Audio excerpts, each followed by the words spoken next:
Come one, come all. Here's your place for the nichest of topics. Welcome to another episode of the Adam Noise Podcast. Hi, everyone. Guess what? Adam went down a rabbit hole again. Like a crazy rabbit hole. I got asked, what are the differences between the original Danish version of Reptilicus versus the AIP US cut? And I really wanted to do it. I have seen the original Danish cut, but it was a while back, and unfortunately this was before I knew what a YouTube to MP4 video converter was. So unfortunately I missed my chance to download it. And I could remember distinctly some key differences between the two versions. There are actually 3 versions, but we'll actually tackle that a little bit later. To list the big differences, the Danish version and the AIP cut are completely re-edited from each other. The Danish cut is certainly more straightforward with its editing. Nothing out of the ordinary. Music cues are different. Guns have different sound effects, things like that. Reaction shots come at different times. There are no tanks during the opening fight with Reptilicus. Blah blah blah blah blah blah. Reptilicus's roar is different in each version. The Danish version has a more bassy, more generic sort of roar, while the AIP Cuts roar, I always found was far more frightening. I mean, it definitely scared me as a kid, and I've talked about that many times. But the Danish versions, I can tell you, would not have scared me. Special effects were even different in each version. The Danish cut has Reptilicus flying, while the AIP cut has some spinning green slime. Also, the Danish cut doesn't have the infamous Reptilicus eating the farmer scene. It's just a giant foot prop crashing through the ceiling, which, to be honest, is much superior to what we actually got in the AIP cut. But that's really it. There's certainly more, but unlike other films where I've compared different cuts to the film, nothing in either version really changes the tone from one or the other and makes one better or worse. With the exception of that, and I promise I'll get to it. As I often do, I found myself researching the making of Denmark's one and only giant monster film, and that's where the rabbit hole began. What I could see was a story of overambition, incompetence, and even a bit of ego run rampant. And this all begins with the producer of the film, Sidney Pink. I'm no stranger to this man, and chances are you aren't either. He was a prolific B-movie producer born in Pennsylvania who somehow found success in Europe. He produced a lot of early spaghetti westerns, a genre in which I'm quite fond of. But his sci-fi flicks are what he's actually most known for. Other than Reptilicus, he and writer IB Melchior made The Angry Red Planet and a cheesy but nevertheless interesting Danish film called Journey to the Seventh Planet, which got a treatment similar to Reptilicus over here in the States.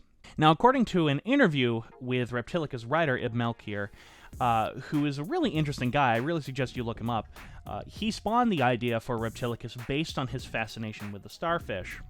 A starfish can grow a whole new starfish just from one tentacle. I took that idea, which became Reptilicus, he said. And I'll admit, that's actually a really cool idea. I really do like the premise of Reptilicus, and I always have, and always will. Now, originally, IB Melchior was supposed to direct the film alongside original Danish director Paul Bang. But for some reason, Sid Pink was adamant that he was to direct the English version of the film, and IB was forced to sit it out. Which is hysterical, because IB Melchior speaks fluent Danish to the point that he has a Danish accent, and Sid Pink did not. So Sid Pink is shooting a Danish movie with Danish actors in charge of Danish crews, and he can't speak Danish. There's more coming, I swear. I mentioned that Sid Pink was just the English director of Reptilicus. And to this day, I do not know why there are 2 directors on this movie. I mean, shooting a film twice, once in Danish and once in English, is something I actually can wrap my head around. It was actually quite common right up and through the 70s for that to happen for foreign films. But Paul Bang was hired by Pink to direct the original Danish version of the movie, only for him to stand aside on the same day with the same actors on the same sets to be directed by Mr. Pink himself. Seems like a waste of money and time to me. But perhaps this had to do with the fact that Reptilicus was subsidized, in some part, by the Danish government. It might have been part of the contract, actually. But this is why Reptilicus has so much military and naval support, which is actually quite impressive. You compare this film to stuff being made in Hollywood at the same time, and there's no competition. While US films are full of grainy, mismatched stock footage, the crew of Reptilicus were given extensive permission to shoot army drills, navy drills, and even use their equipment in the film. That's actually quite impressive. Now, I mentioned Paul Bang, and I looked him up, and I must confess that I have not seen any other films that this man has made. Nor have I seen many other Danish films in general. But his filmography is mainly lighthearted comedies and musical, not sci-fi flicks. And I remember why, because of this old video by Fiction Addiction, who is a Danish YouTuber who did a review of Reptilicus. So apparently, Denmark's biggest success in cinema were all lighthearted musical comedies at around this time period. And it's quite clear that this was Paul Bang's strong suit, because directing what is supposed to be dramatic scenes and scientific mumbo-jumbo or, strategic talk clearly is not this man's strength. And unfortunately, neither is it Sid Pink's, because both versions are shot so flat, the actors staged so poorly, dialogue so boring and jaded. It's not like one version is great and one version's just a butchered hack job. No, both versions are just bad. Really, really, really bad. But these successful musical comedies are why actor Dirk Passer is in the film. He was one of, if not the, most successful comedic actor in Denmark. And it's clear he was added to Reptilicus as basically comic relief. That's it. And on top of that, the guy could sing.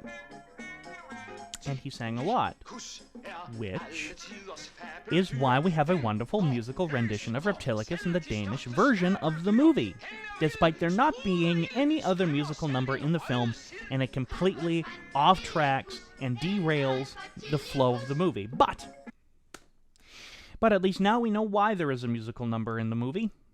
Sometimes context helps, but not here. It's still dumb. It's just dumb in the movie. Sorry.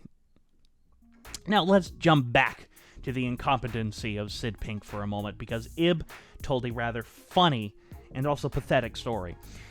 So Sid was a producer. He was not a director.